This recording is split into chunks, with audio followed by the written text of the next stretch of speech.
Oke, so welcome back to my channel. Jumpa lagi dengan saya Mbah Pati. Salam Jinso dan salam pencaksilat untuk semua pesilat Indonesia. Salam santun dari saya Mbah Pati. Baik, terima kasih untuk saudara-saudara, dulur-dulur Mauna Alit Sirahotu dimanapun berada. Semoga semuanya selalu sehat dan selalu dilindungi oleh Tuhan Yang Maha Kuasa. Amin. Baik, sesuai dengan judul video, hari ini saya akan lanjut membahas terkait Mbak Sheker yang kemarin sempat saya posting yang terkait warga gadungan ya. Nah, ternyata dengan postingan yang kemarin yang akhir-akhir ini viral itu banyak ada repost di Instagram, dan saya lihat sudah ada klarifikasi part 2 ya. Karena mungkin klarifikasi pertamanya itu memang videonya agak sedikit ini, jadi sudah ada klarifikasi part 2-nya. Dan kemarin saya lihat sudah ada postingan dari teman-teman kreator ya, saudara-saudara IKSPI tentang latihan perdananya Mbak Sheker. Nah, jadi sebenarnya ini terjadi pro dan kontra untuk kita memposting video-videonya Mbak ini ya. Karena videonya saya lihat di grup lagi dibahas drama juga, karena videonya sudah di-share sampai di Ligas Geladak ya kalau tidak salah, yang grup pencak silat yang biasanya memviralkan tentang silat lah istilahnya gitu.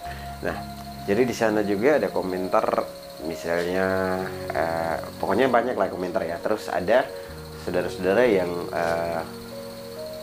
komen di salah satu grup yang dimana seperti ini ya, nanti saya tuliskan di sini, tapi intinya gini, intinya saudara itu memberitahu bahwa jika dia bersalah ya, mari kita datang ke rumahnya dan kita beritahu baik-baik ya, kita beritahukan baik-baik secara orang dewasa, karena itu dulur dewe ya, saudara sendiri.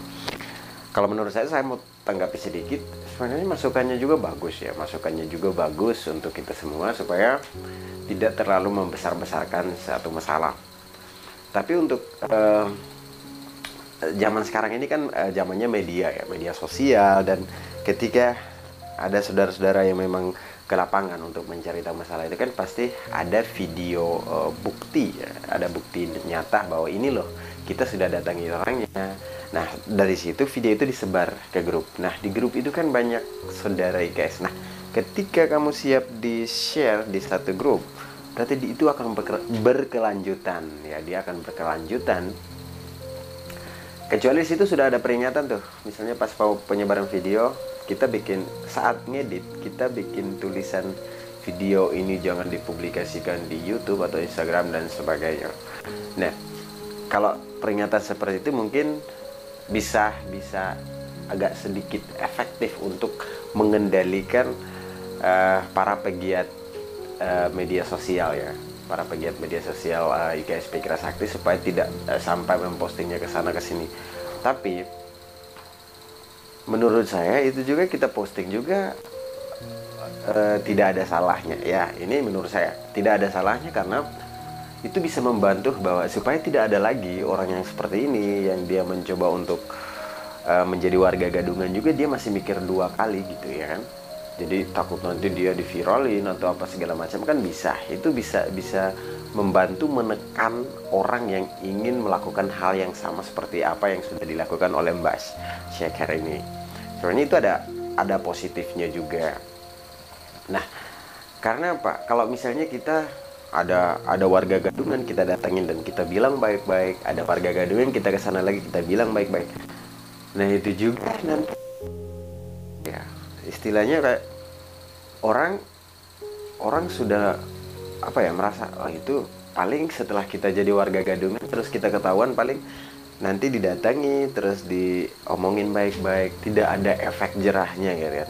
Nah, kalau kita memperlakukan agak sedikit kasar ya, agak sedikit kan menurut saya agak sedikit kasar, jadi kita memviralkan atau dengan kita ada yang juga kesana langsung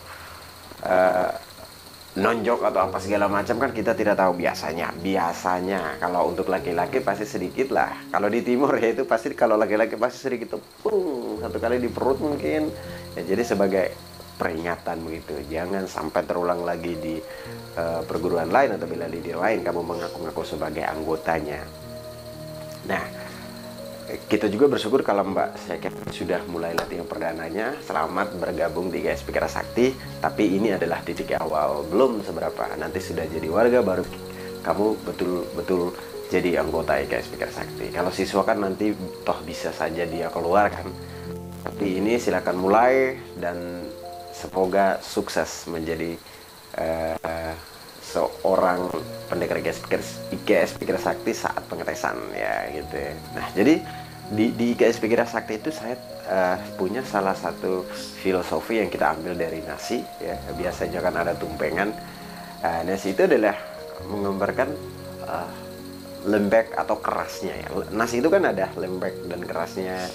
Jadi ketika kita menangani suatu masalah itu kan kita perlu memakai filosofi itu ya. Jadi ada yang lemah lembutnya, kita misalnya kita ada masalah seperti ini, pendekar gadungan kita ke lokasi ada lemah lembutnya gitu kan. Terus ada juga kerasnya supaya itu seimbang gitu ya, seimbang, tidak selalu keras dan tidak selalu lembek gitu. Lembut ya, maksudnya lembut ya. Jadi seperti itu. Mungkin itu sedikit pemahaman saya tentang filosofi yang digunakan di IKS juga. Nah itu mungkin sedikit filosofi yang saya tahu dari IKS Pikiran Sakti, yaitu dengan nasi ya. Jadi mungkin semoga ini menjadi salah satu informasi juga untuk teman-teman saudara-saudara di luar sana yang mungkin belum tahu ya. Kalau yang sudah tahu bersyukur. Nah ini adalah salah satu filosofi yang sering saya pakai juga untuk di lapangan ketika ada masalah. Jadi kesimpulannya adalah semua itu ada negatif dan positifnya. Jadi mari kita ambil yang baik dan kita tinggalkan yang tidak baik. Oke? Mungkin sekian ya sedikit informasi dari saya untuk saudara-saudara semua.